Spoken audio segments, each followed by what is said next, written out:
Southern California, good afternoon, and welcome to another edition of the SoCal Supreme Sports Show. We have a jam-packed and busy show for you all as the Rams lost to the Niners again. But in any consolation, they won the NFC West.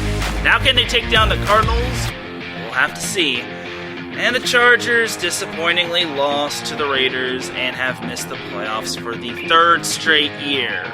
I am about to unleash on them. No excuses.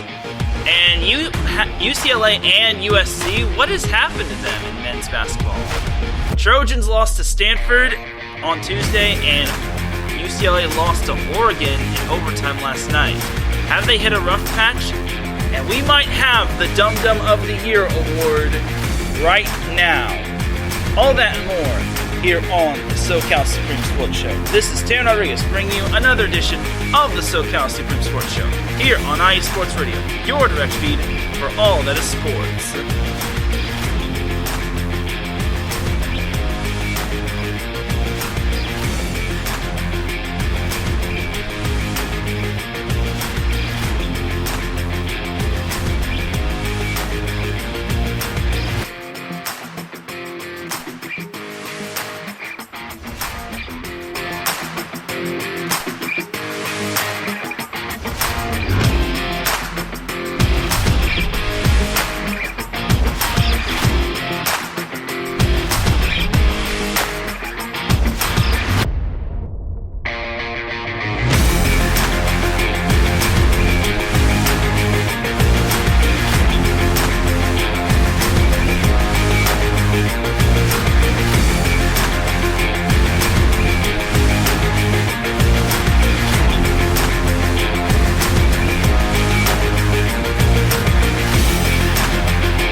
And welcome all to another edition of the SoCal Supreme Sports Show. Hope everyone is having a beautiful Friday afternoon. Just got done with work, but I'll be talking about that in a little bit. And yes, I'm still alive despite what happened on Sunday. So without any further delay, let's get on into the Southern California sports action. But first and foremost, we have a word from our sponsors. IE Sports Radio is sponsored by the Southern California Warriors. The world of semi-pro sports is unlike any other sports organization. Players pay to play in hopes of so many different outcomes, whether it's playing to get filmed to try out for professional teams, big-time colleges, or just playing to stay in shape. No matter what, all semi-pro players have one thing in common, and that's playing for the love of the game. The SoCal Warriors have been on a quest to earn titles and give players second chances since 2017. Whether you're in Southern California or anywhere in the world, give semi-pro sports a chance if you love your sport. You may get that second chance you've been waiting for as an athlete.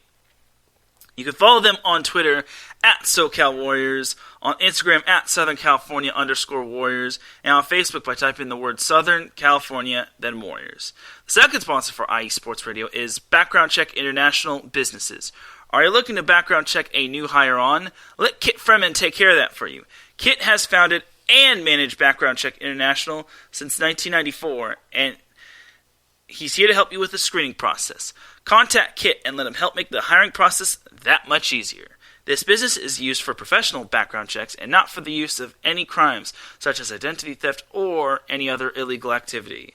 They do not have Twitter or Instagram, but they do have the Book of Faces, aka Facebook, as they are on Facebook. When you type in the word Background Check International, then put a dash, then put BCI. And then they also have their website, www.bcint.com. And IE Sports Radio is on Twitter and on Instagram at IE Sports Radio. And they're also on Facebook by typing in the word IE, then Sports, then Radio. iSports Radio also has its own website, www.iesportsradio.com. And when you go there, you'll check out a Patreon page, and definitely do check it out because they have 5 different tiers, with the first one starting at $5 a month. This donation gets you a shout from all 32 of our shows, and higher tiers include iSports Radio merchandise, access to ISRU, the podcasting university of iSports Radio, and even a chance to be featured on iSports Radio's flagship show, The Defining Moment. Because for the last 7.5 years, iSports Radio has been bringing you amazing content ranging from interviewing legendary athletes, coaches, authorized media personnel, and making tailor-made shows dedicated to sports cities around the country. All the while, iSports Radio has continued to be by the fans and for the fans. And with your help, iSports Radio is ready to take the next biggest step.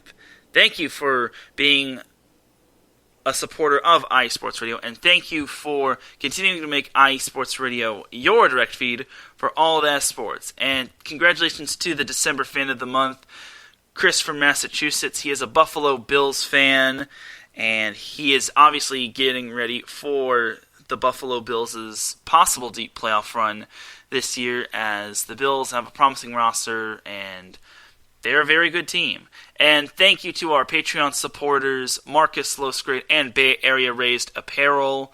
We appreciate you helping us keep the lights on. Now let's get on into the Southern California sports action. So first up, we got the Rams. So it was good news, bad news for the Rams. The good news for the Rams is that they won the NFC West. Why? Because the Arizona Cardinals lost to the Seattle Seahawks 38-30. Never thought Rams fans would see the day that they'd be happy to see the Seahawks win a divisional game. So, congratulations to the Rams. They are NFC West champions. Good for them. And that's the good news. The bad news is, oh boy, the Rams, unfortunately, forgot to close out their end of the deal, and they lost to the 49ers 27-24 in overtime, which is disappointing. I thought the Rams were actually going to get the job done. They were up 17 at one point, and they were up 14 at halftime. And keep in mind, going into the second half, the Rams were undefeated under the watch of Sean McVay whenever they led at halftime. That unfortunately changed because, unfortunately, Sean McVay and the offense decided to get a little too cute. Like, in the first half, on their final offensive possession, the Rams decided to throw it on 3rd and 1, and eventually Stafford got sacked, which was absolutely abysmal. Like, you have Sony Michel and Cam Akers. Yes, I understand that that's going to be obvious running the ball, but it beats doing that. It beats getting sacked and whatnot, because now you have to punt even further. And I know Johnny Hecker's a very good punter, but come on. Come on now. So that eventually gave the Niners a late field goal in the first half, and then the Niners got the ball to start the second half, and sure enough, they got a touchdown their first drive. Then Stafford threw an interception. Then the Niners tied it with another touchdown. And then the Rams finally got their you-know-what together as Matt Stafford found Mr. Reliable Cooper Kupp in the end zone, and that was 6. And it looked as if the Rams were going to seal the deal. It looked like they were actually going to close the deal. And then late in the fourth quarter, Niners did not have any timeouts remaining. They burned all of their 3 timeouts on the Rams' second-to-last offensive possession, as the Rams had to go 3 and out because, obviously the Niners are just that good, and they needed that ball back. So, eventually, the Niners marched down the field, and they got the go-ahead touchdown. Deebo Samuel made an amazing catch to, put the Niners closer to the end zone, and then Jawan Jennings made the catch to basically give the Niners the lead. So, in overtime, the Rams lost the coin toss. The Niners got to play first on offense, and they were held to 3 points, which was fortunate. Had had George Kittle not gotten a little bit more muscle into the end zone, that would have been it. Like, he got stopped right when he caught that ball, which was darn right impressive. So, good stuff right there for the Rams. I was surprised they were able to get the job done, but unfortunately for the Rams, they just could not close the deal as Matt Stafford threw an interception, and that was the game, unfortunately. I was very surprised they lost, and I was very surprised that they wound up blowing a 17-point lead. I'm like, are we sure we're not watching the Chargers here? Because that's not supposed to happen with the Rams. But once again, this kind of makes me wonder, is Matt Stafford truly the guy we're going to be trusting to win a Super Bowl?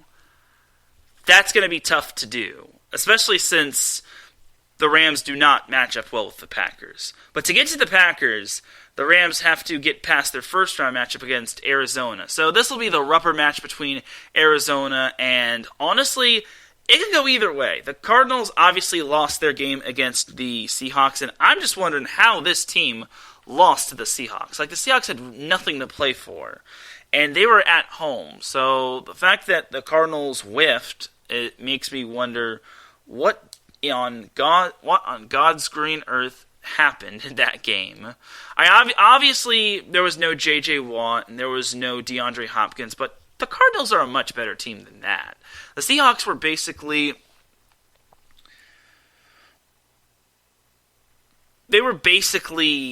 playing for nothing, just playing for job security and just playing for pride. And they wound up beating the Cardinals, which, again, for Rams fans, it was a major relief. But losing to the losing to the Niners cost the Rams the number 2 seed. Like, had the Rams beaten the Niners, they would have been the 2 seed, and they would have played Philly instead.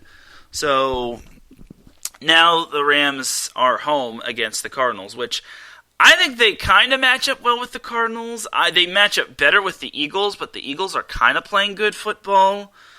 Like, the Rams would just need to slow down that run game, which they had a tough time slowing down Elijah Mitchell and the Niners' run game, which is kind of concerning going forward.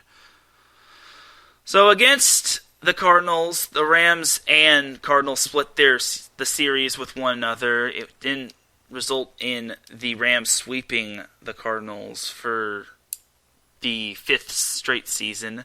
But under Sean McVay, the Rams are 9-1 against the Cardinals, but now they have to play them in the playoffs. So this is kind of where things get interesting. It's going to be on Monday. Like, this year, I don't know who decided to make this idea, but the NFL has decided to have a wild card game on Monday, which is, I don't necessarily agree with that. I don't like this whole format. I don't think playing on Monday is a great idea because now whoever wins basically is at a disadvantage. So for me, I think for the Rams, in order to win, they're going to have to slow down Kyler Murray. They also, if DeAndre Hopkins is playing, they're going to have Jalen Ramsey on him like flies on cowpucky. Like, I think the Cardinals are definitely beatable. They haven't really looked like their dominant self like they were back in the first few games. But I will say, I think the Rams will do better after they got punched in the mouth. Because I think for the Rams, before they lost to the Niners, they actually were on a roll. I know, obviously, that one of their losses was against one of their wins was against the Jaguars, but they had reeled off some pretty solid wins. They beat a Seahawks team that was eager to beat them and keep their playoff hopes alive. They beat a Ravens team that was basically in the hunt for the playoffs. They beat the Cardinals, which they didn't have Jalen Ramsey and a few other players. Like, they had their chances against the Niners, and unfortunately, they wound up whiffing. But I give the Rams a good shot at winning. And especially since the Cardinals have not looked good on primetime. I think the Cardinals, when it comes to the spotlight, it gets too bright for them. Now, Kyler Murray gets to play in his first playoff game. And I understand DeAndre Hopkins and J.J. Watt have played in playoff games, but can they lead the Cardinals to their first playoff victory since, I want to say it was 2016? I think that was Super Bowl 51. I'm not entirely certain, but I think that was it. So, all in all, I think it's going to be a great, intense game between the Rams and the Cardinals. I think the Cardinals deserve a lot of credit for getting here, considering I don't think anyone predicted the Cardinals to having a big year. So we'll see. As Mike Pat says at work, just jumping in to say go Teran and boo Chargers. Yes, thanks, Mike. I'll be getting into the Chargers a little bit, but for the Rams, I was rather impressed with the Rams. I understand they lost to the Niners. I know that leaves a sour taste in everyone's mouth, but they won the division, and that's not easy to do. I don't think most people had the Rams winning the division. I want to say everyone had the Niners winning the division. I'm not entirely certain, but I'm rather impressed with how the Rams were able to bounce back after their losing streak of 3 games, and I was impressed that they were able to beat the Cardinals on the road, they were able to beat the Vikings on the road, and the Ravens on the road. So I think this team they're not in a bad situation. I'm just hoping, and my hope for the Rams is Matt Stafford cannot have another tragic game. He cannot turn the ball over a million times. If he has a 2+ turnover game, I think this could be the end of the Rams. They could be one and done, but the Rams can only go as far as Stafford takes them. So we'll have to see.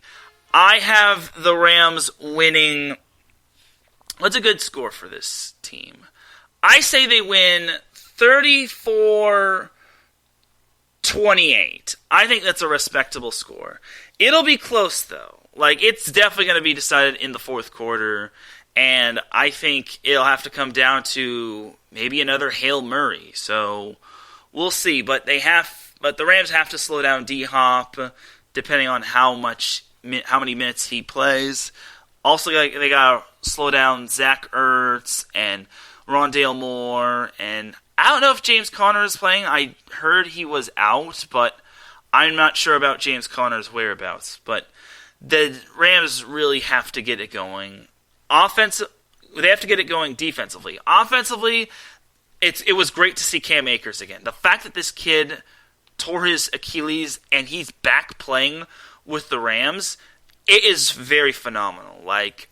I'm very impressed by his determination. He is a special player, and it helps that the Rams have him. They have Darrell Henderson, which I think he should be able to play in the first round if possible. And then they also have Sony Michel, which has had his share of big games. So all the while, I think this points to the Rams winning, but they also have to get pressure on Kyler Murray, like I said, and Kyler does have the great ability to scramble, but they have to get him flustered, and then obviously they have to make sure he doesn't throw it to his big-time receivers like D-Hop and Rondale Moore. So there's that. And then we might see some Chase Edmonds, so we'll see. That's the good news. Oh, and also one more thing, and the good news is for the Rams is that they'll be playing at SoFi, and this will be the first ever playoff game at SoFi Stadium. So that is great stuff for the city of Los Angeles. And that's the good news for the Rams, considering they're at home, and hopefully they don't get outnumbered by the opposing team's fans. But now for the bad news. The Rams won't have Jordan Fuller. Apparently he got injured and he's out indefinitely, so the Rams got a replacement. Former Charger Eric Weddle. I don't know how to feel about this, honestly. I think it's an okay signing. I guess he retired and then he unretired, and then I guess Raheem Morris reached out to him. Raheem Morris, the defensive coordinator for the Rams. Raheem Morris reached out to what's his face, Eric Weddle, and he said he actually asked, "Are you overweight and out of shape?" And Weddle said no, and then he said, and he knew what the next question was. Do you want to come back and help us win a ring? And he, without hesitation, said yes. And I was very, very surprised. I didn't even know this guy had retired. I mean, obviously I haven't heard he was in the league, as the last team I think he played for was the Baltimore Ravens, but now he is back with the Los Angeles Rams, and he will look to try to bring home a Super Bowl. So we'll see if Eric Weddle can do well. I remember Eric Weddle from his days as a Charger, and I even remember his days back when he was a Raven, and he even made fun of the Chargers. He was like, it was a great win for Baltimore as they defeated San Diego. He just did that to troll, though, because everyone and their moms did not like the Los Angeles Chargers being in LA, and they all wished they were in San Diego. So we'll see. We'll see if Weddle can pan out defensively. So there is that right there for the Rams. And now let us have a moment of silence for the Chargers' playoff hopes and everything that they try to work hard for. So let's have ourselves a quick moment of silence. A quick moment of silence as Taps will honor the Chargers' playoff hopes.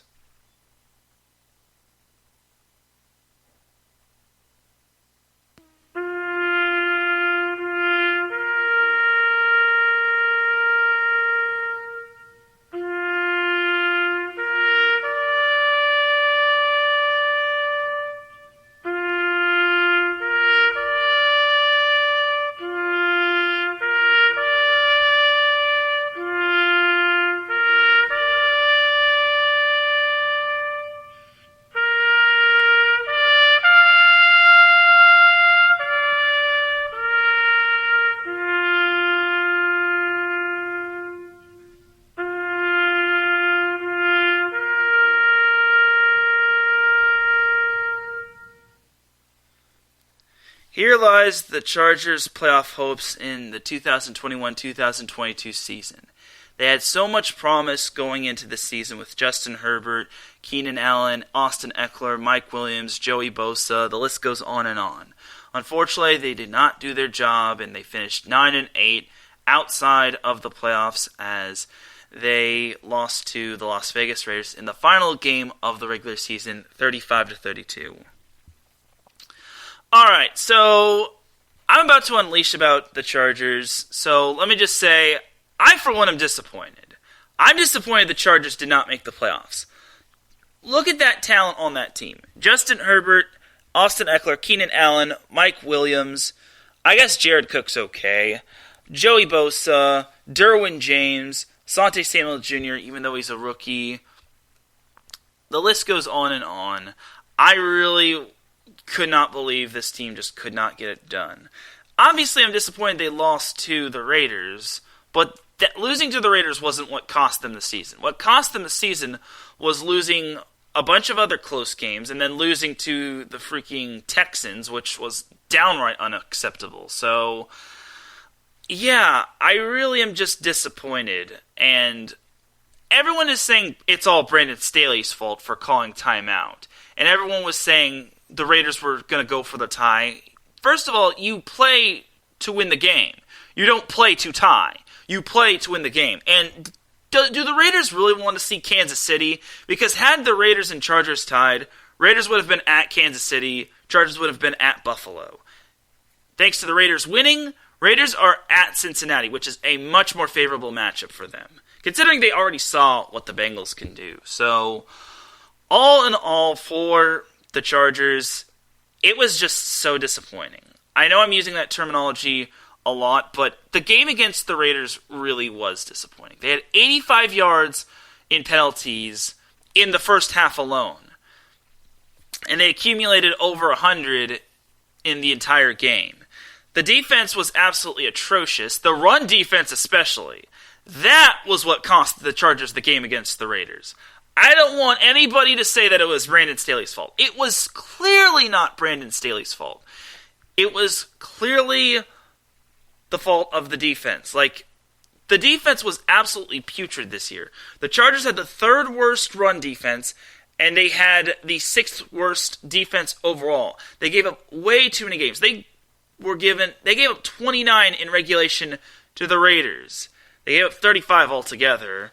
And then the previous week, they gave up 41 to the freaking Texans, to General Davis Mills, part of a not-so-good breakfast, and the Texans. They gave up, 34 points to the Chiefs? I'm pretty sure it was like 34.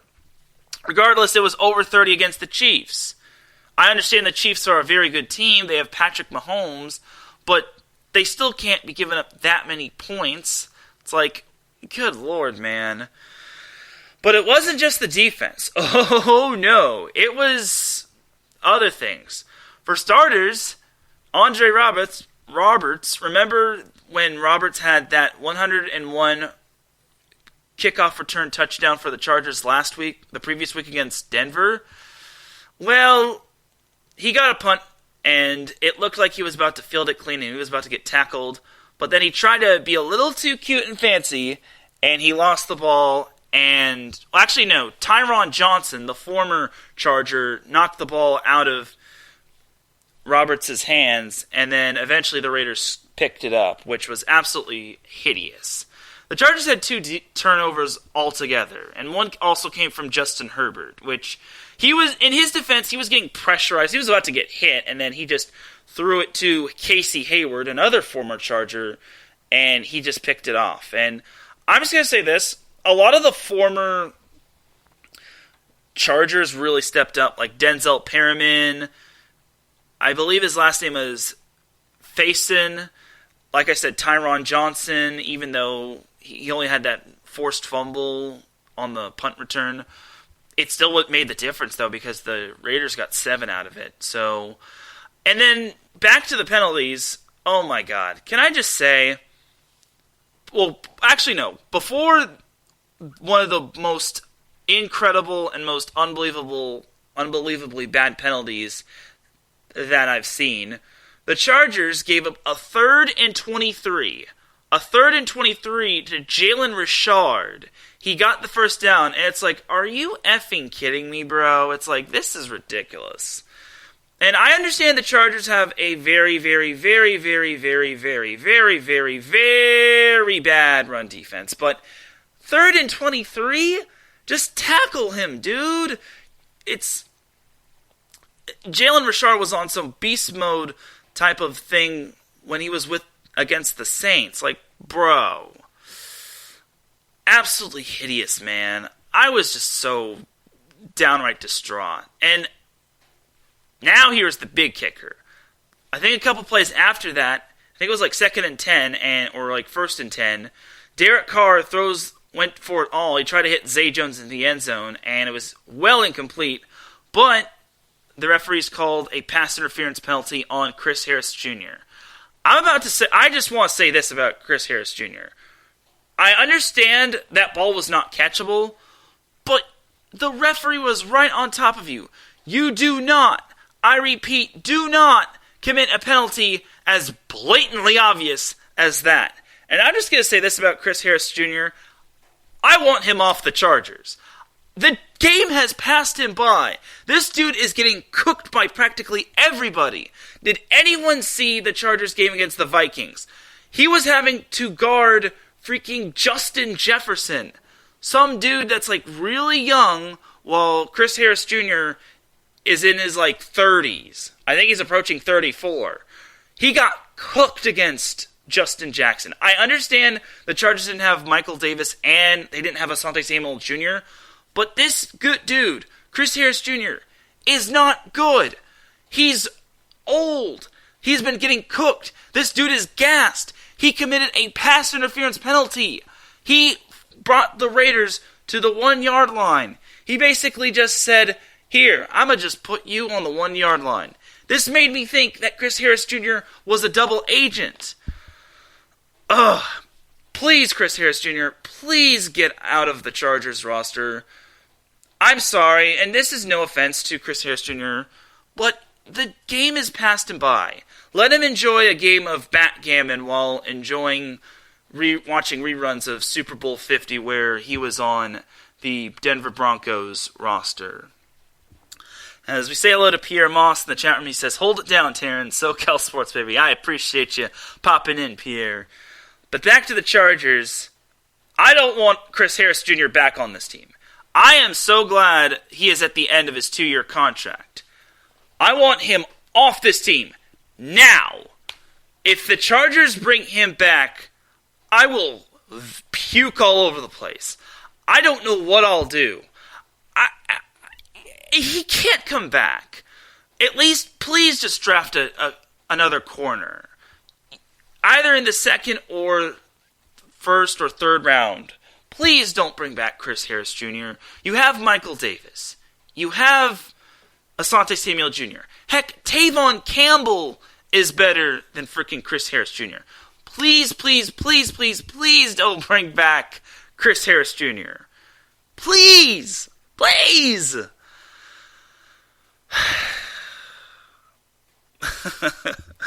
Before I lose all my sanity and my voice. So, what cost the Chargers in the game were penalties, the offense looking pretty pedestrian because this is something I don't understand why Brandon Staley did. He went for it on 4th and 1 or 4th and 1.5 in their own 20, and they ran the ball to Eckler, which was absolutely not smart. It's like, it's so obvious it's going to Eckler. Like, you're basically just holding up a sign that says, "Hey, we're going to feed it to our best running back, and we want you to stop him." At least have Justin Herbert run for it. Like, Herbert can run with the ball. I understand you want to protect your quarterback from injury, but for the love of God, please switch it around. Don't just run the ball like so obvious. Like, good grief. And then, obviously, the defense just got trampled. And like I said, the run defense was absolutely hideous. So, Brandon Staley didn't cost the game for the Chargers in overtime. The Chargers cost the Chargers the game.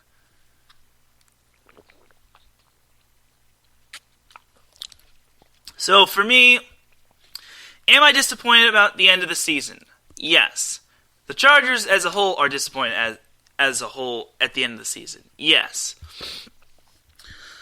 And I'm just going to say this, like I said on my own personal account, I wanted the Chargers in the playoffs this year. I understand the Chargers have 11 draft picks for the up-and-coming draft.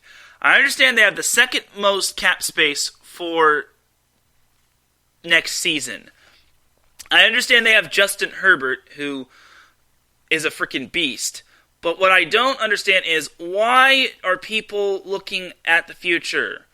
I understand the Chargers' future is bright, but I want them in the playoffs. I had them making the playoffs. I wouldn't have even minded if the Chargers got blown out against Buffalo. Instead, the Chargers went out with a whimper against their division rival, the Raiders, who made the playoffs and is the 5th seed. It's just downright disappointing, if you ask me. I am very frustrated and disappointed that the Chargers unfortunately went out with this. But again, though they should have never been in this situation when they lost to the Texans. Like, if they beat the Texans, they're 10-6 going into that game, and they have a playoff spot won.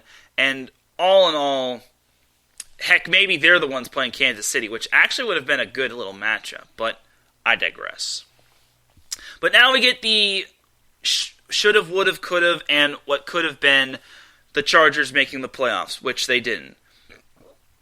So, just to recap the season, the Chargers finished 9-8, third in the AFC West, so they didn't improve their AFC West standing. I had them at least finishing second, but unfortunately, they finished behind the Raiders, which was downright disappointing.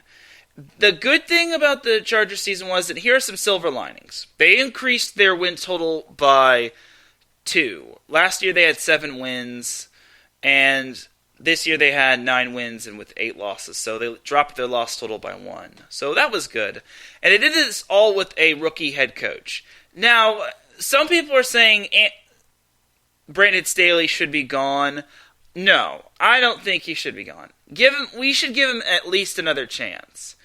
Next year should be a little bit more promising just because everyone will have familiarity with Brandon Staley and the Chargers. And I understand the Chargers at some point of their games weren't at full strength, but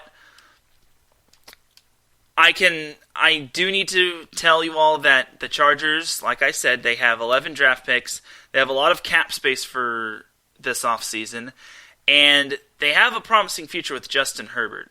Herbert finished second in passing yards. He had, I think it was like 5,012 passing yards, which was second behind Tom Brady. He and Brady were the only ones to throw for 5,000 plus passing yards.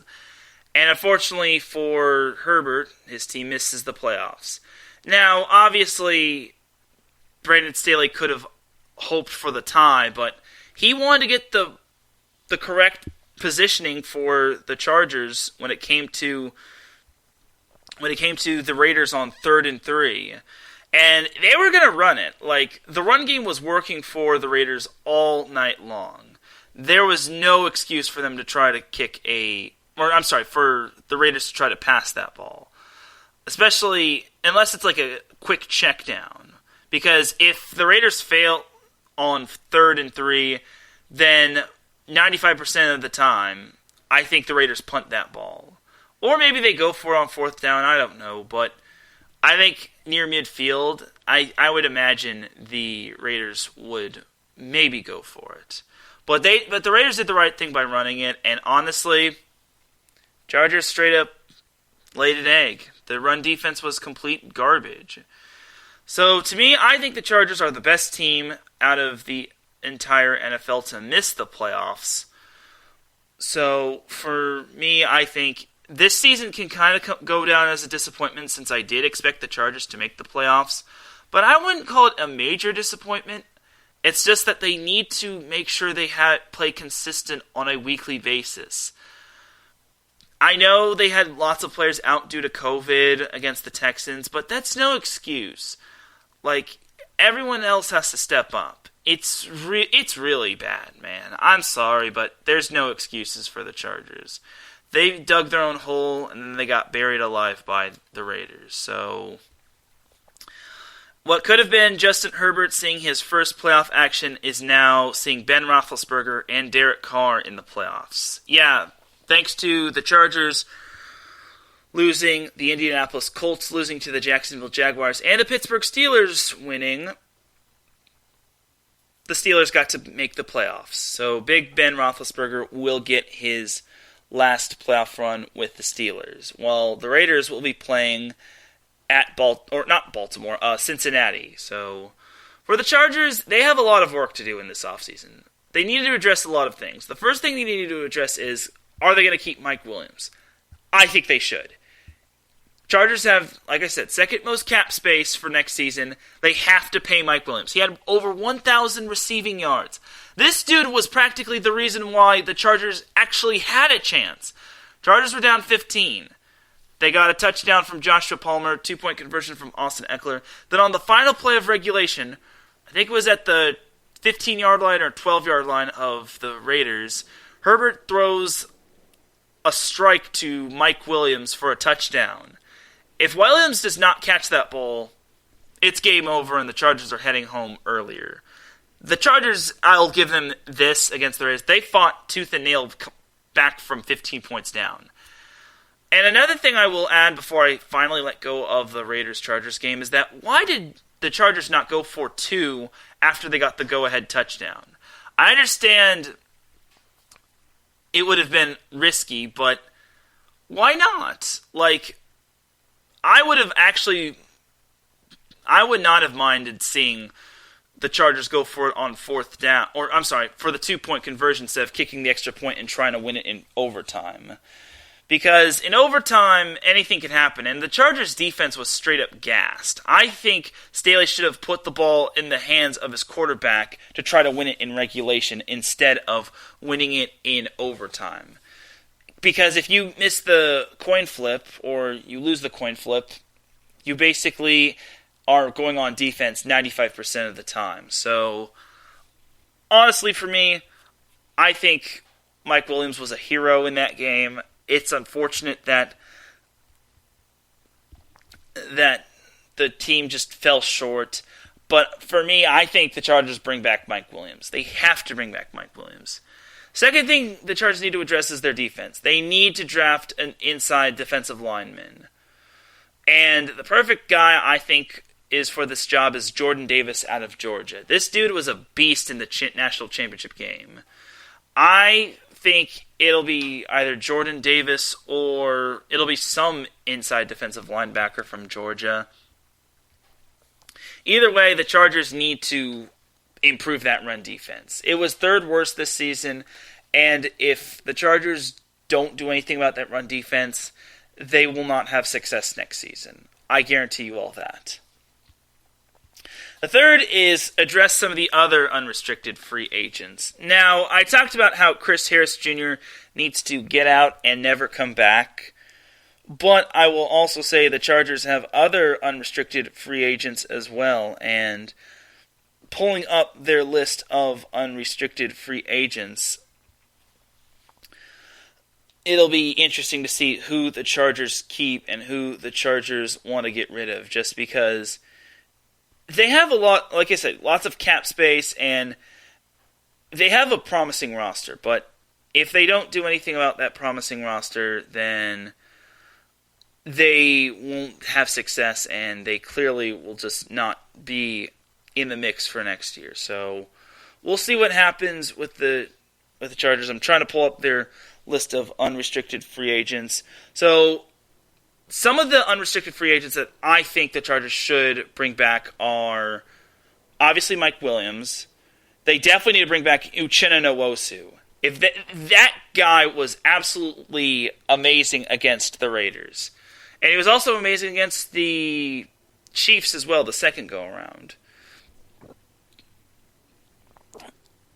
And then they need to bring back Justin Jackson. If they bring back... and that's another thing. I'll be getting into the running back situation in a little bit. But I think the Chargers have two options. They need to either bring back Justin Jackson on maybe a solid deal or maybe a veteran's minimum or a minimum of some sort. But the Chargers need to get a good running back too, because Austin Eckler cannot carry the team. They either have to make a splash via a trade, or they have to make a splash in free agency. They have to have a good running back too. And it looks like Justin Jackson might be the guy, but at the same time, he wasn't really fully existent against the Broncos and the the Raiders, considering Eckler was back. But against the Chiefs, the second go-around, and the Texans, he held his own, other than that fumble against the Texans, which eventually cost the Chargers a game. But that's another thing the Chargers need to address. They need to have a good running back too, because if not, then they're going to struggle because Eckler cannot do everything, and it showed because he cannot carry the team, and he got hurt this year, and there was uncertainty that he would miss more time, but he didn't miss any time, and the only time he missed was when he was out with COVID, and that was against the Texans. So, and then more importantly, they have to build around Justin Herbert. Like, Justin Herbert is a freaking phenomenal player. 5,000 plus passing yards. He should be in the playoffs, but unfortunately, Justin Herbert cannot play defense, he can't play special teams, he can't play wide receiver, and he's certainly not Taysom Hill. Justin Herbert, the Chargers need to accommodate for Justin Herbert, whether it's building a good offensive line or just trying to make a big splash in free agency to get him more weapons on offense. The Chargers need to accommodate for Justin Herbert just because they don't want to waste his career like they did with Phillip Rivers and Dan Fouts. So that's another big thing they need to address, and they need to enjoy Justin Herbert while he's young, because I hope, and I really, really hope, he doesn't get the urge to leave the Chargers, whether he's ran out of town or he just sees the light and says, I don't want to play for this organization. Obviously, Herbert wants to be a Charger for life because he grew up liking the then San Diego Chargers. But now he's got to get the support from Dean Spanos, Tom Telesco, and everyone else involved in the Chargers organization. So for the Chargers, they have to accommodate Justin Herbert with lots of talent. And once again, they have to help him. They have to help with the defense as well. Because obviously the offense can score whenever they can, but the defense cannot afford to give up a lot of points, mainly in the fourth quarter. And they can't afford to give up so many passing yards. So I think the Chargers can focus on probably mainly defense. Maybe have a good defensive core. Maybe use their first-round pick on Jordan Davis. I don't think they need a wide receiver unless they really don't want to bring back Mike Williams. And then they have Jalen Guyton as well, and Joshua Palmer. So I think for the Chargers, their draft capital should focus mainly on defense, their offensive line, and their tight end. And this is no knock to Donald Parham or Jared Cook or Steven Anderson or Trey McKitty, but the Chargers need an elite tight end. They need a Rob Gronkowski type of guy or someone that is elite in terms of tight end. They need that Travis Kelce or Noah Fant type of player. Otherwise, they're not going to have that big body receiver to get them through the postseason or whatnot. So we'll see what happens when it comes to the Chargers. They did sign a lot of players to their roster. I forget who it was, but I know one of the tight ends was from Oregon, and I think that was the tight end that played for Justin Herbert. This was announced on couple days ago, so Wednesday. So the Chargers signed 11 players to contracts, and one of those players was tight end Hunter Kampmoyer. Now, I want to say he was on the same team the same Oregon team as Justin Herbert, but I'm not entirely certain. If the Chargers could develop him, then so be it. And I would not mind that just because, well, for starters, I think it would be great to have that connection with Herbert and his tight end from Oregon. I think that would be great for Herbert. It would give him familiarity, and it wouldn't force the Chargers to go that far. So we'll see. Again, the Chargers have to spend some big boy money and make some big boy moves to have them say that they are all in. And I'm trying to find the Oregon football roster to the point to hopefully prove that Hunter Kampmoyer was indeed a part of Justin Herbert's staff, but it's not showing it, which is disappointing. So here's the roster. Just scroll.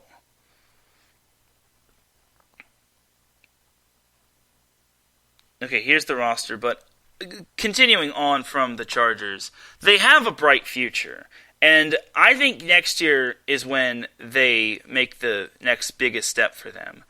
They just have to be more consistent.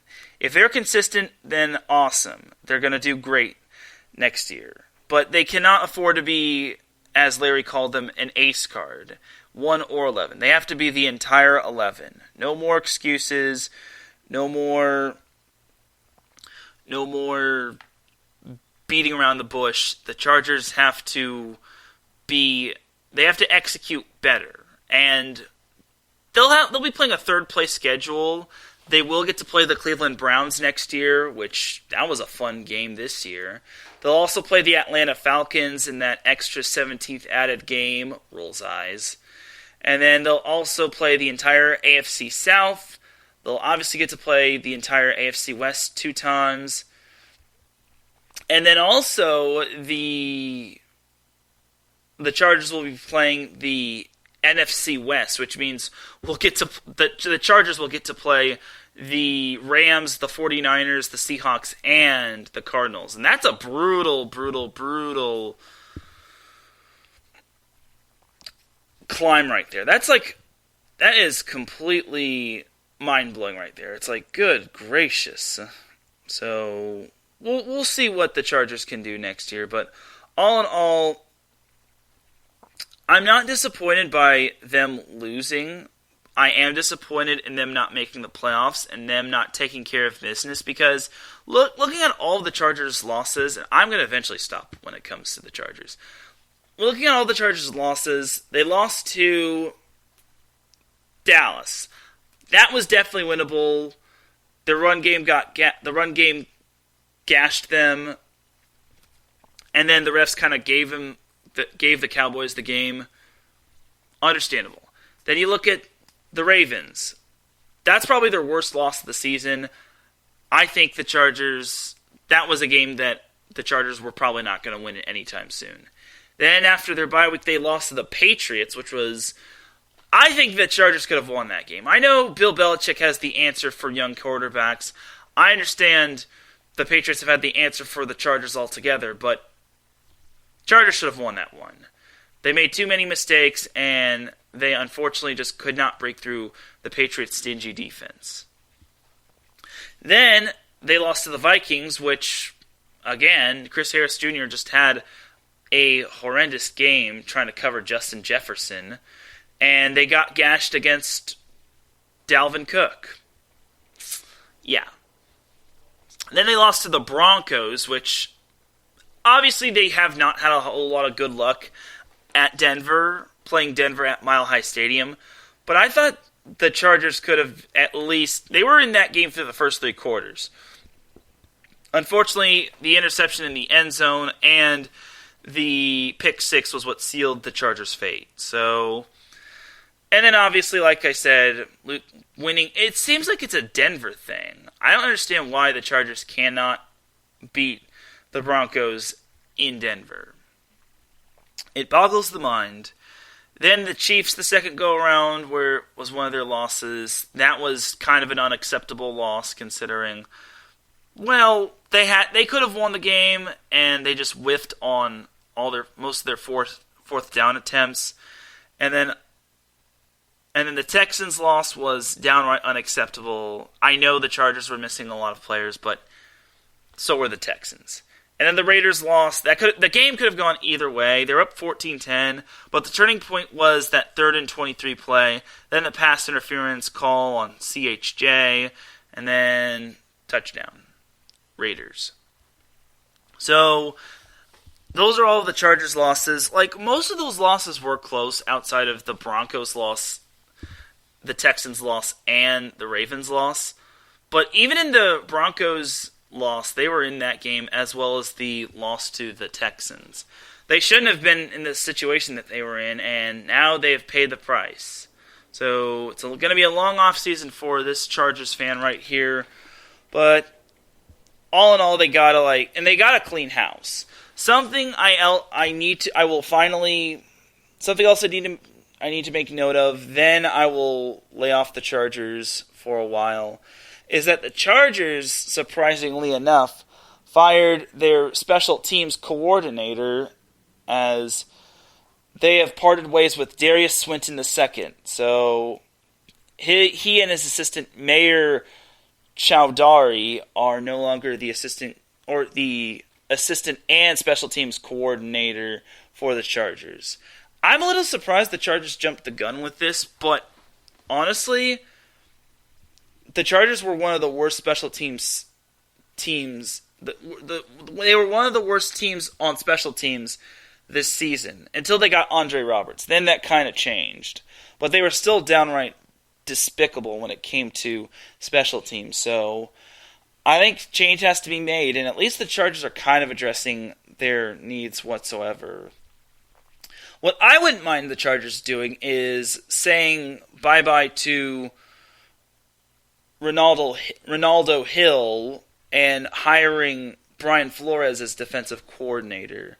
Him or Vic Fangio, because the Dolphins fired Flores and the Broncos let go of Fangio. So it would be great to see Fangio and Staley reunited, considering Staley was on the Broncos coaching staff at the time. So we'll see. But just to close the book on the Chargers, it was a fantastic season. I'm proud of them. I'm proud of the progress that they made. But they have to make bigger big boy moves. They have to make splashes that'll make Justin Herbert and the Chargers a legit contender. Because they obviously made noise this year, but 9 wins is just not going to be enough. They got to win 10. They got to win more. They got to control what they can control.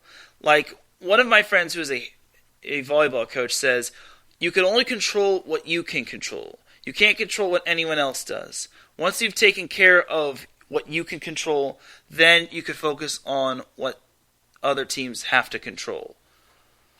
So there's that right there. But that's pretty much going to do it for the Chargers.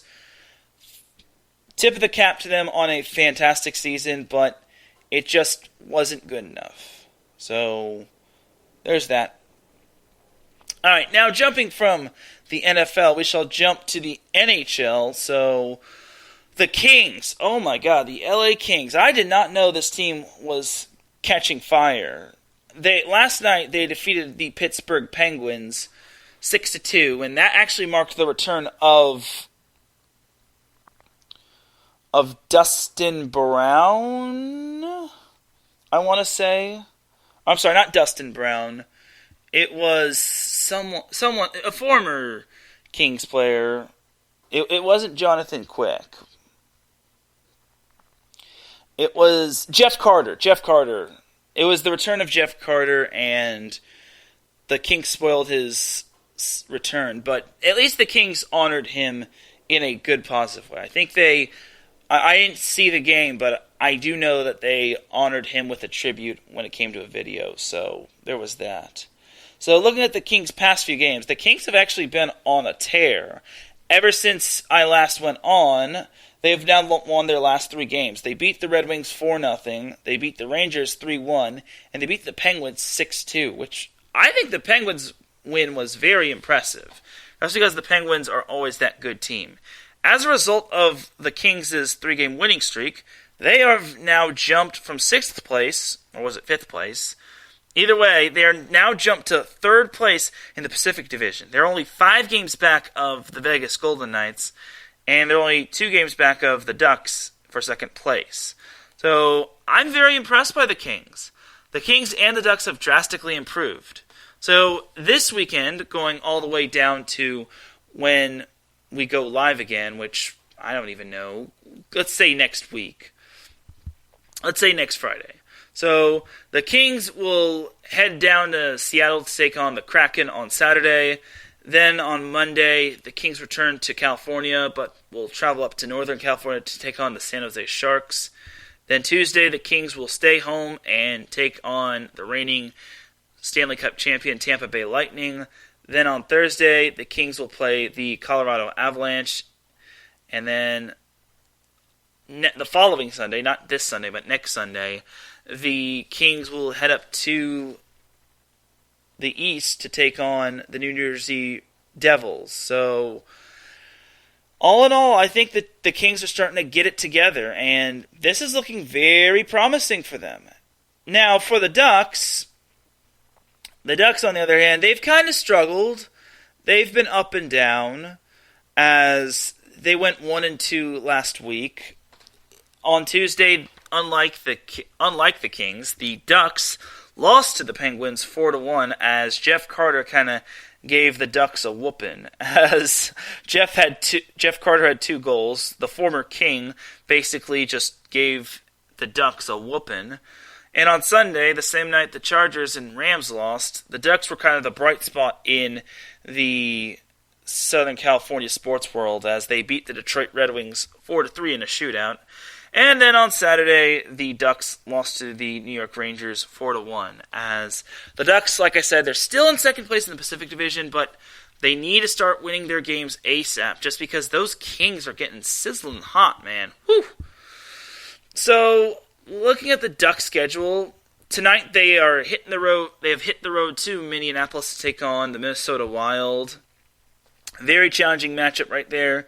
Then they will be heading up to the Windy City to take on the Blackhawks tomorrow.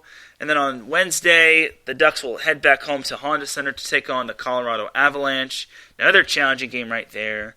And then next Friday, the Ducks will welcome the reigning Stanley Cup champion Tampa Bay Lightning to the humble abode that is Honda Center. So, a lot of challenging matchups right there. The Lightning...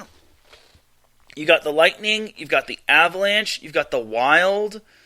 The only breather matchup they have is the Chicago Blackhawks, which, I don't know, with how the Ducks have kind of been inconsistent, I kind of feel the Ducks might not be in first place much, or second place much longer, but they do need to keep their grip on the Pacific Division. Like, anything can happen in the span of few games, because the NHL season is a marathon and not a sprint, and I think for the Ducks, they're doing great, but they have to continue to do great and not let up on the gas. They're only 3 points back of Vegas, but they can't get too complacent. No more complacency. So that is pretty much going to do it for the NHL portion of the show.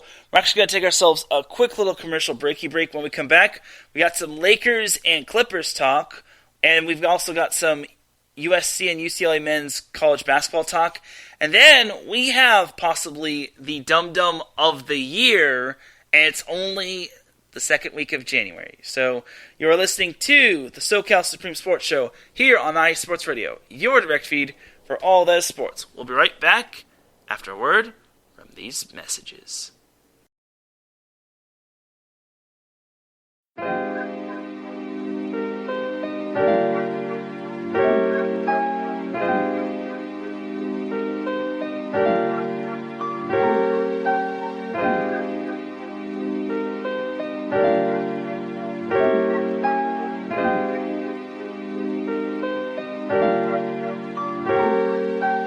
Hello, ladies and gentlemen. My name is Davidson. It's your boy, Notorious Law.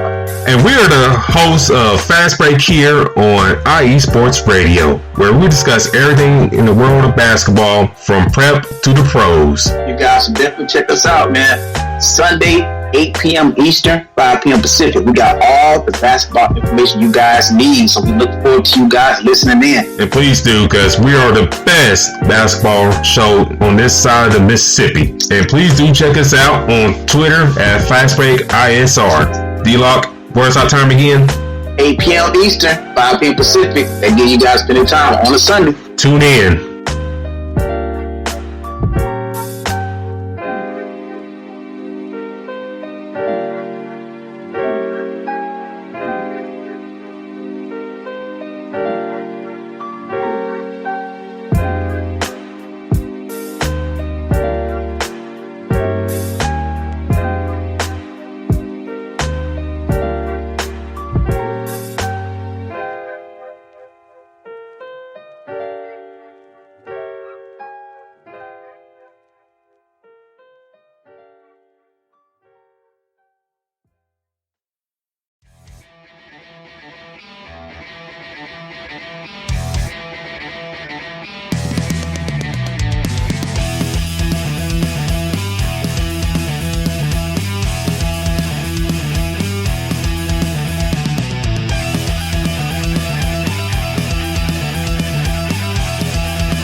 It's IE Sports Radio.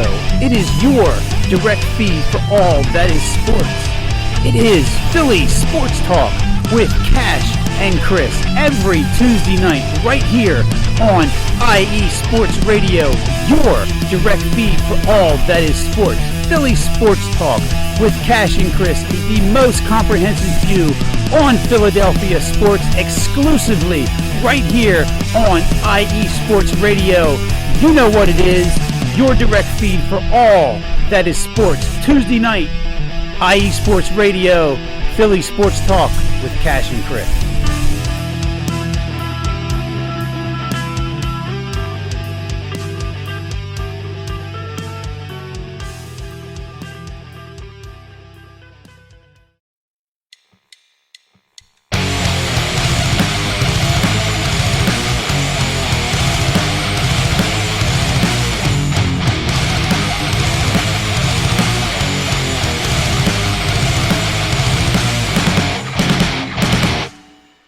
College football, and do you want to hear a college football show dedicated to all that is college football, including junior college and the CCCAA and the NJCAA, the NAIA, and the NCAA, including Division III, Division II, Division I AA in the FCS, and Division I Single A in the FBS? Well then, look no further. Join myself, Larry B., and my colleagues, Mr. H-Town Blake Henley, and Mr. Christian Espinoza, each week during the college football season for the latest in college football on 3 and Out College Edition, right here on IE Sports Radio, your direct feed for all that is sports.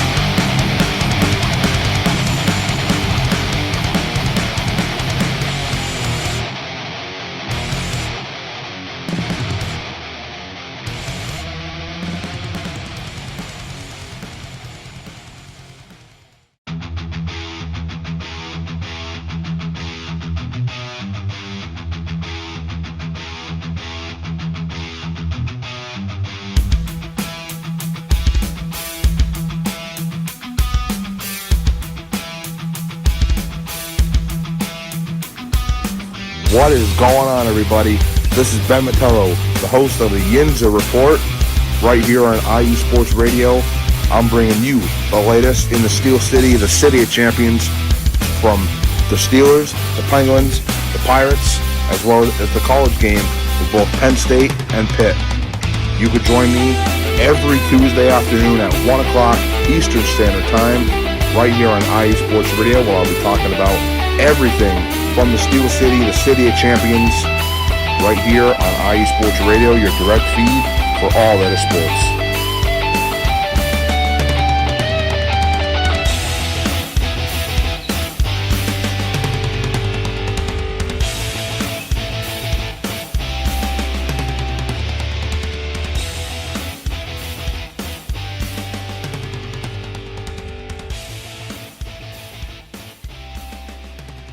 Back with segment number 2 of the SoCal Supreme Sports Show. Thank you all for tuning in once again on this beautiful Friday afternoon.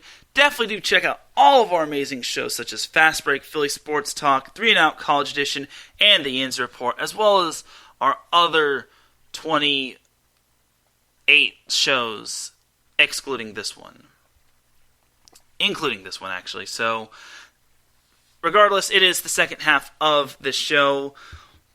So, we'll jump on into some NBA action. So, the Lakers and the Clippers they're not getting any better because, for starters, they're both banged up still, and they're both borderline of 500 or worse. So, let us jump to the Lakers to start off with. So, the Lakers were actually doing good until they got rocked by the freaking Grizzlies. Last Friday, however, they beat the Atlanta Hawks despite squandering a 19-point lead. They beat the Hawks 134-118, and then Sunday, the buck kind of stopped there as they lost to the Grizzlies 127-119. And then disappointingly, on Wednesday, they lost to the Sacramento Kings, losing 125-116 as that brought them back down to 500 at 21-21. Fortunately, the NBA is a marathon and not a sprint, so at the halfway point, the Lakers aren't in the worst situation, but they kind of have to do better just because they've been banged up, they don't have Anthony Davis, they have a lot of old players, and Russell Westbrook is starting to become more of an asset than a liability.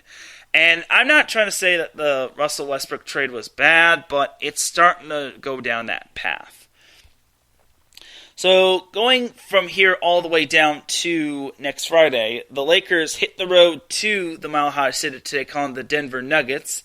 That is a Saturday game at 6 p.m. Then Monday, the Lakers return to the Crypto.com Arena to take on the Utah Jazz on Monday at 7:30 p.m. Pacific Time. Then Wednesday, the Lakers are at home against the Pacers on Wednesday. And then next Friday, the Lakers will be traveling up to Florida for their 2-game road trip against the Orlando Magic on Friday or next Friday, and then the Miami Heat the following Sunday. So all in all, the Lakers still have time to get it together, and they really need to get it together. I want to say their Grammy road trip is actually what starts next weekend, because I see the Lakers are playing next week, or they're playing at Orlando, then at Miami, then at Brooklyn, then at Philadelphia, then at Charlotte, then at Atlanta, and yes, that should be their Grammy road trip. I don't follow the Grammys just because it's kind of outdated for me, but I'm pretty sure that's probably their Grammy road trip, so we'll see. But all in all, for the Lakers, they still have a better record than the Clippers. And currently they are ranked 7th in the Western Conference.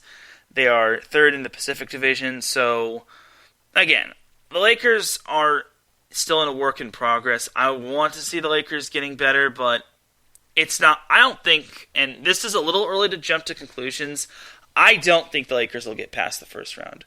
The teams that I think will get past the first round in the Western Conference, and this is an early speculation, I could be wrong, but the Warriors, the Suns, the Grizzlies, and the Jazz, I expect them to get out of the first round. The Lakers are too banged up, and I don't think they have the personnel to get out of the first round. The Clippers are just as banged up, even though they'll get Paul George back. The Nuggets are kind of too hit or miss. And then the Mavericks are basically Peyton Manning without the rings in the NBA playoffs. I mean, a lot can change in the span of many months, but for me, I think the Lakers are kind of on the outside looking in when it comes to getting out of the first round. I mean, the best I think they can finish is probably maybe 5th. Like, looking at the standings, the Warriors, Suns, Grizzlies, and Utah are basically in firm control of those top 4 spots. Then 5 through 9 is basically dicey and up in the air. Like, it could be a revolving time door. And then, obviously, the play-in game is a whole nother animal, as it could be Lakers Clippers for that 7th spot. So, we'll see. We shall see. And then Damian Lillard being out for the Trailblazers could affect things drastically. So, we'll have to see what happens with the Lakers in the Western Conference going forward. Shifting over to the other side of Los Angeles, or the other side of Staples Center, we have the Clippers, who I wouldn't say they disappointed. They had 2 good wins. It's just that last night left a sour taste in my mouth, as they kind of wound up getting stomped on by the Pelicans, 113-89. This past Tuesday, the Clippers made an amazing comeback to beat the Denver Nuggets 87-85. I'm surprised it was that low scoring. Something funny that I guess happened was that the Nuggets Twitter account said, "What the heck is up with these rims, Clippers?" And he's like, "I don't know, but they're working for us." And it was pretty funny. So the Clippers beat the Nuggets 87-85 this past Tuesday. This past Sunday, the Clippers beat the Hawks 106-93. And then this past Saturday, the Clippers fell to the Grizzlies 123-108. So currently, the Clippers are 21-22, which isn't bad considering they've been banged up. As the Clippers' next game will be Saturday on the road against the San Antonio Spurs. Then the Clippers welcome the Pacers to the Crypto.com arena on Monday. Then on Wednesday, the Clippers will be heading up to the Rocky Mountains to take on the Denver Nuggets. And then next Friday, just like the Lakers, they'll be on their Grammy road trip as the Clippers will be playing the 76ers in Philadelphia next Friday. And then I guess it's fair to say that the rest of the Clippers' Grammy road trip consists of the Knicks on the following Sunday, the Wizards, then the Magic, then the Heat, then the Hornets. Then the Pacers. And then after that, the Clippers return home to take on the Lakers, which is interesting. The first week of February. So that's going to be fun right there. And yeah. So for the Clippers, obviously they've been banged up and they just cannot catch a break with Paul George getting injured, and then Kawhi Leonard has still not played. We don't know if he'll be playing. There could be a possibility he'll be back late in the season. But for those two, not having their leadership is tough on the Clippers. But there is plenty of time, and we could see the Clippers turn it around sometime in the season. So that's going to do it for the NBA portion. All in all, I think the Lakers and the Clippers are nowhere where they want to be, but there's still plenty of time. Jumping over to NCAA men's basketball. Oh boy. What on earth happened on Tuesday? So, USC got to schedule 3 games this week. At Stanford on Tuesday, home against Oregon State Thursday, and home against Oregon this Saturday, or tomorrow. The first of USC's games in their three-game stretch this week turned out to be a complete nightmare. USC lost to Stanford 75-69.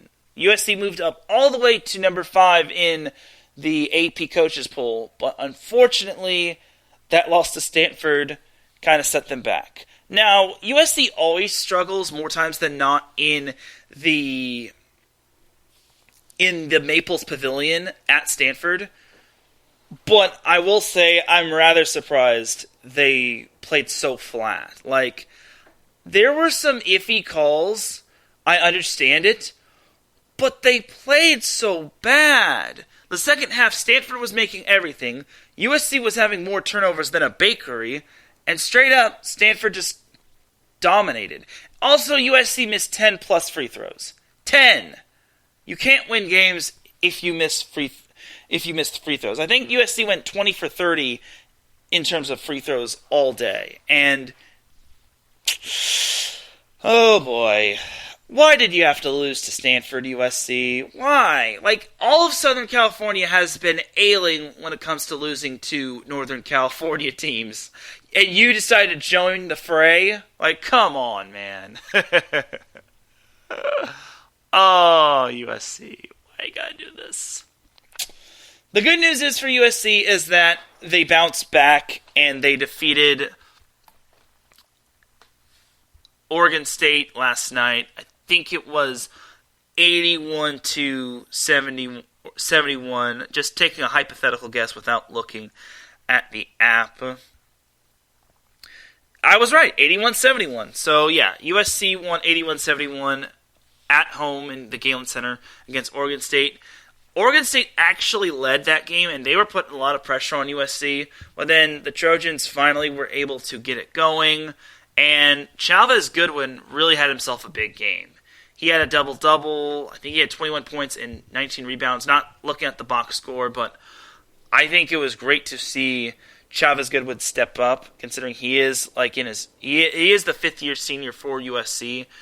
Which means I don't know if he'll be able to pursue the NBA draft, but if he does, then hopefully he does make it.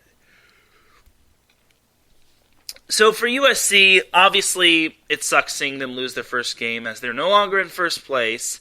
The team that occupies first place is not UCLA, as it is Arizona, who is a perfect 3-0 in the conference. So USC closes out the week as they play Oregon on Saturday at 8 p.m.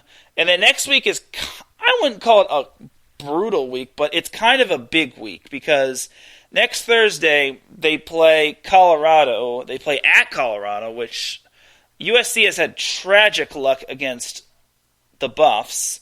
And then the next Saturday, USC heads up to Utah to take on the Utes. So for me, I really am.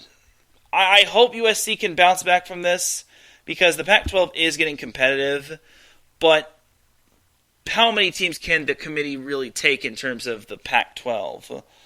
So I know USC will for sure fall out of the top 5. Heck, maybe the top 10. But will they fall out of being ranked altogether? I think they'll still be ranked, but for me, this loss to Stanford kind of came at a bad time. If there was any consolation for USC's loss to Stanford, is that Baylor lost to Texas Tech, which I don't think anyone was expecting. But give credit to Texas Tech. They came up to play, and they lost on the same day that Baylor lost on the same day USC lost to Stanford. So it's disappointing, yes, but you can't cry over spilt milk sometimes. So at least USC has a solid record, but now that they got to realize their schedule gets tougher and tougher. And then they got to play Stanford and Cal in a few more weeks as well. I think 2 more weeks to be exact. And then that's not where the buck stops. Like, they still have to play Arizona, and they have to play UCLA one time. They have to travel up to Oregon, which is going to be brutal. And they got UCLA in their final game of the regular season. Then they've got the Pac-12 tournament, so there's that. But all in all, USC is having a solid year.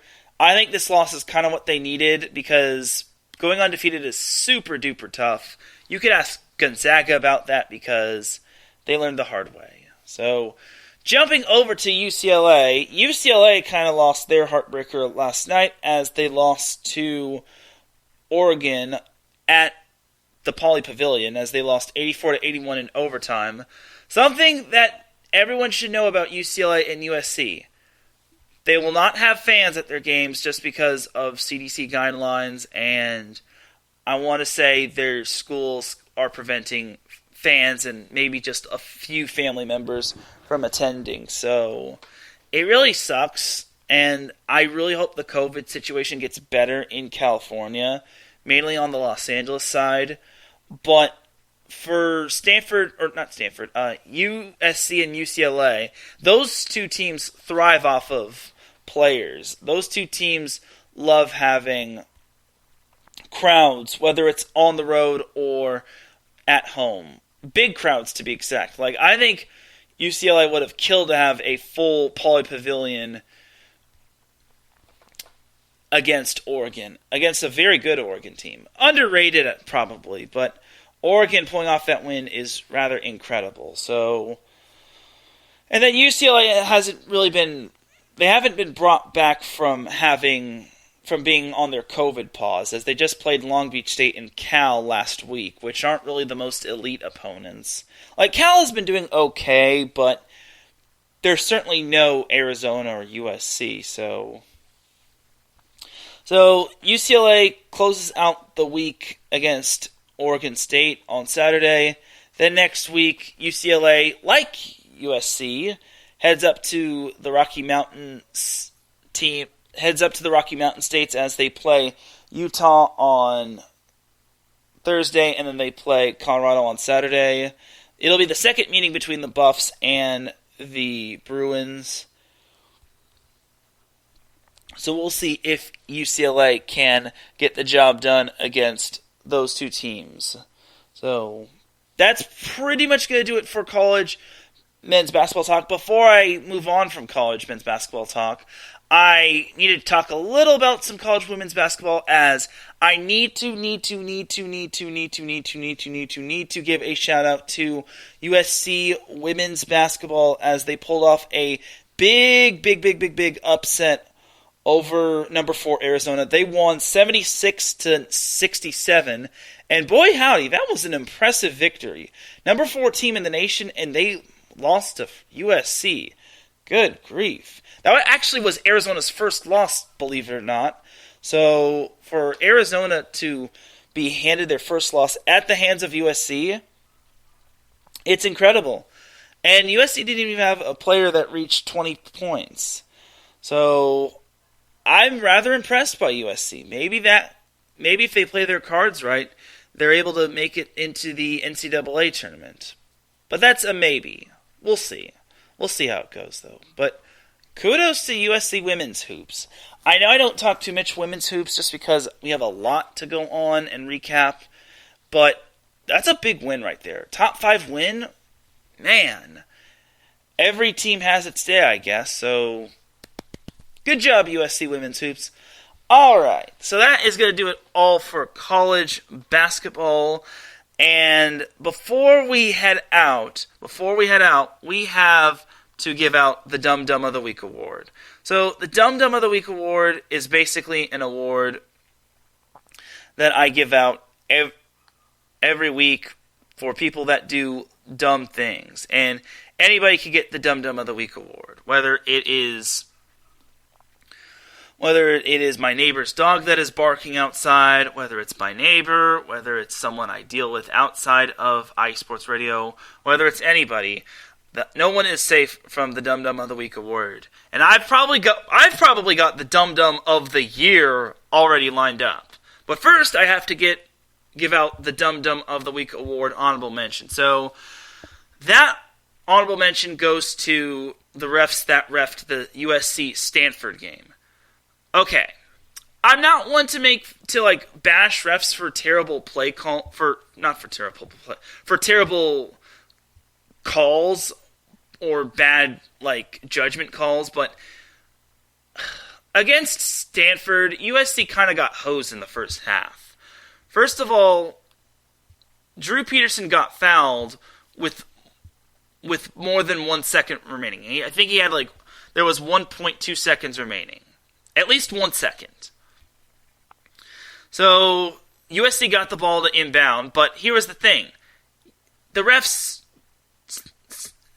in their mind thought that the foul was occurred with 0.2 seconds remaining. I was in disbelief. I could not believe that. I was like, why? It's you can't just do instant replay. It's ridiculous. It was ridiculous. I'm not going to name names just because I'm not like that. But it gets worse. So, obviously with 0.2 seconds, USC can only catch and shoot. That's it.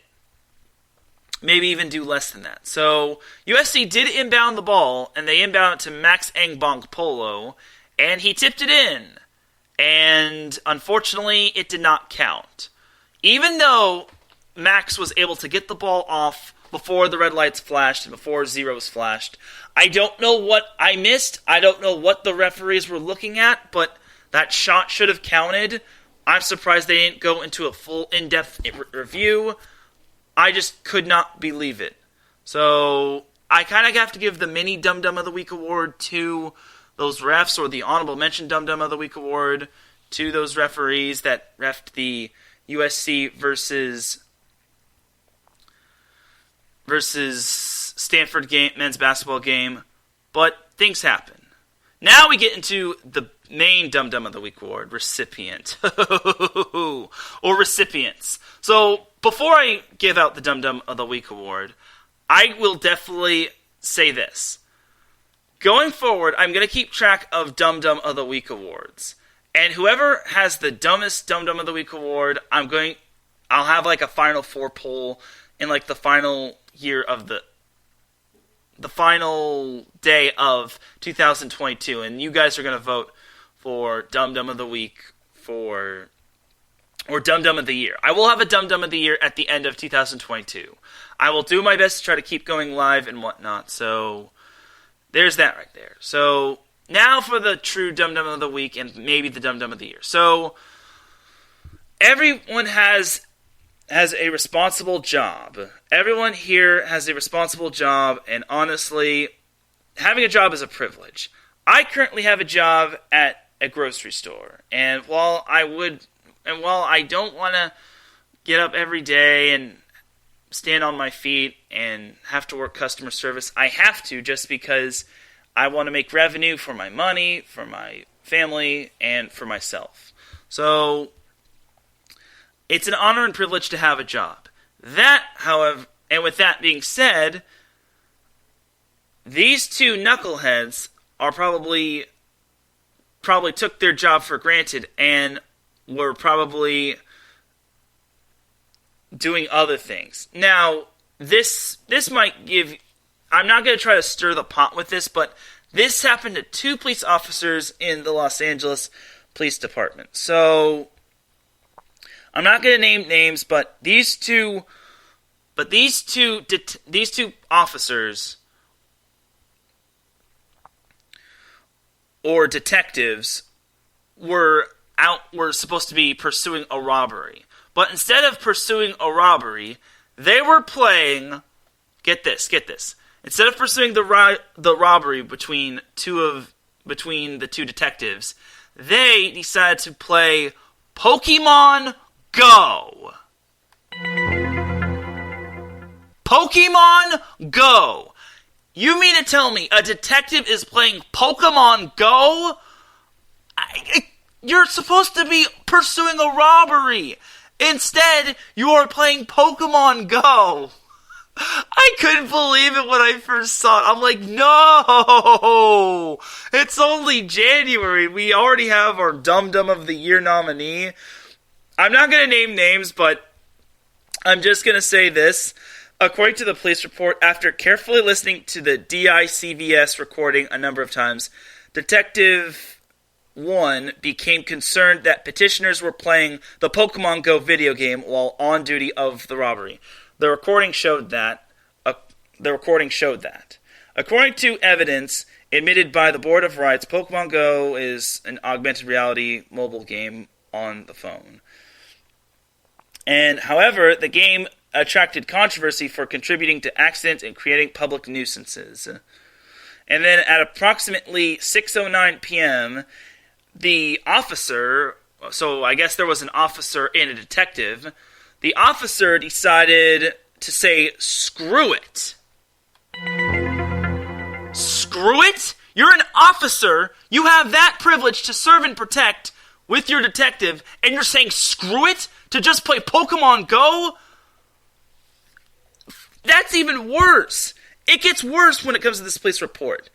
They were, get this, the officer, along with his detective, were trying to capture Snorlax, a Pokemon that just popped up at 46th and Limert. After noting that Limert doesn't go all the way to 46th, they basically just went up there and says, I know I can get to it. And then he says, we've got 4 minutes. And then that 4 minutes eventually turned into 20 minutes as eventually the officer and the detective, or I guess both officers 1 and 2, were on their way to the Snorlax location. And also they were catching other Pokemon, such as a Togetic. Even one of the officers says that a Togetic popped up. I just could not believe this. I really couldn't believe this. I was just so flabbergasted. It was almost too bad to be true. And then I read the police report, and I'm like, oh dear God, help me. It's like, why are these officers, taking their jobs for granted? Now, if they're young, I understand, but they're not going to be putting on a uniform or a badge ever again. That is ridiculous. And if they actually went into an actual police car and then just to play Pokemon Go, then that's even worse. I'm glad they are no longer a part of the police force, and I'm glad they got rid of them.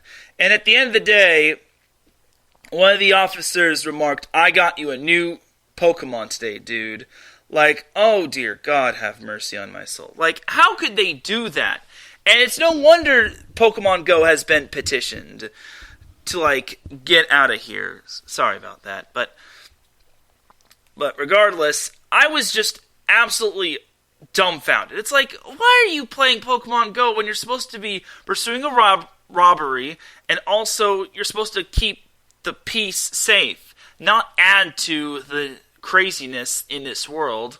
Like, it's any wonder why people don't want Pokemon Go to be Pokemon No. Just because of two officers from the LA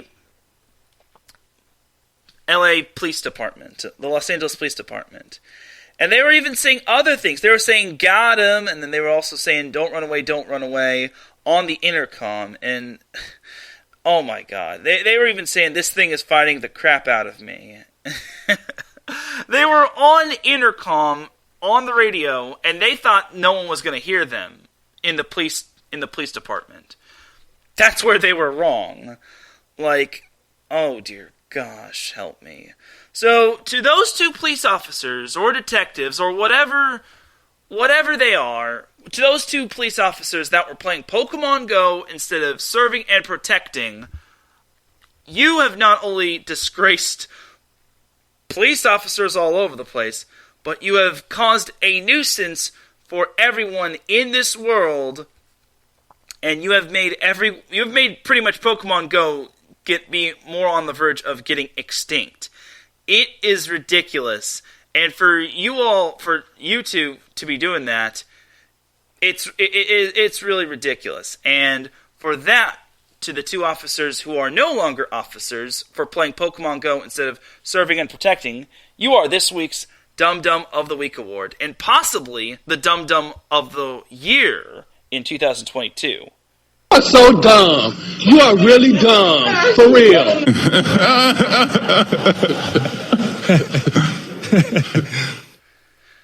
And that, my friends, is all she wrote.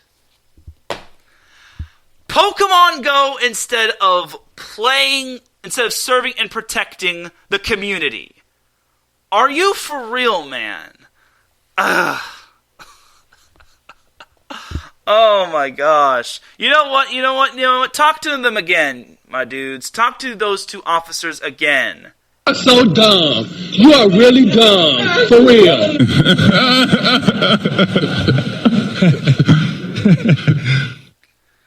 And that, ladies and gentlemen, is all she wrote. And that's going to do it for the SoCal Supreme Sports Show before I lose my mind even more. It is time I get on out of here. Because we got some other shows going on, and I got to get me some grub because I have not eaten since work. You dig? Thank you, everyone, for tuning in to the SoCal Supreme Sports Show. I really do appreciate everybody tuning in. If you listen live, I appreciate you. If you listen on the playback, I appreciate you. If you listen at work, I appreciate you. If you listen in the wee hours of the morning, I really do appreciate you. Big shout to Guillermo and Mike Pat for popping in the chat room. I do appreciate you two popping in and saying hi. I appreciate everyone else listening in. It really means a lot because without you, I would not amount to much on IE Sports Radio. For everyone here at IE Sports Radio, this is Teran Rodriguez signing off. You'll have yourself a great rest of the weekend. Please don't do anything dumb. Please don't play Pokemon Go and forget about the community, forget about your job. Please make the right decisions and just enjoy yourselves. And if you're not vaccinated, please get vaccinated. I will see you all on Monday for Set Point. Have a great weekend, everybody, and remember, SoCal is for SoCal. Peace!